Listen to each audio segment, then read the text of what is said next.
శ్రీతేజ్ ను పరామర్శించిన అల్లు అరవింద్ బన్నీవాసు. సంధ్యాదేవుడు తొక్కిసలాట్లో గాయపడిన శ్రీతేజ్ ప్రస్తుతం రిహాబిలిటేషన్ సెంటర్ లో చికిత్స పొందుతున్నాడు. కిమ్స్ ఆసుపత్రి నుంచి డిశ్చార్జ్ చేసిన తర్వాత తనని ఏషియన్ ట్రాన్స్కేర్ రిహాబిలిటేషన్ కేంద్రానికి తరలించారు. సోమవారం ఉదయం ప్రముఖ నిర్మాతలు అల్లు అరవింద్, బన్నీవాసు శ్రీతేజ్ ను పరామర్శించి ఆరోగ్య పరిస్థితిని డాక్టర్లను అడిగి తెలుసుకున్నారు. శ్రీతేజ్ హాస్పిటల్ చేరినప్పటి నుంచి హీరో అల్లు అర్జున్, దర్శకుడు సుకుమార్, మైత్రి మూవీస్ నిర్మాతలు ఆయనకు ఆర్థికంగా సహాయం అందిస్తున్నారు. భవిష్యత్తులో కూడా శ్రీతేజ్ కుటుంబానికి అండగా నిలవాలన్న సంకల్పంతో అల్లు అర్జున్ ఇప్పటికే నిబద్ధత చూపినట్లు సమాచారం.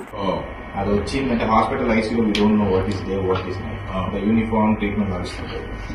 ఇక్కడ nights rest is given a lot and suddenly morning you see lot of activity happening the brain process all అంతా కొంచెం ఐ ఓపెనింగ్ పెరుగుతుంది, కాన్షియస్నెస్ పెరుగుతుంది. So then we slowly put in taking down to therapy hall, warning work with exercises. So slow gradual process కానీ results are now days good. Growing brain కాబట్టి we are expecting it. అదే మనకి adult brain అయితే recovery అనేది కొంచెం chances తక్కువ. ఇప్పుడు దీనికి అప్కమింగ్ గ్రోయింగ్ బ్రెయిన్ కాబట్టి ఈజెస్ ఉన్నాయి.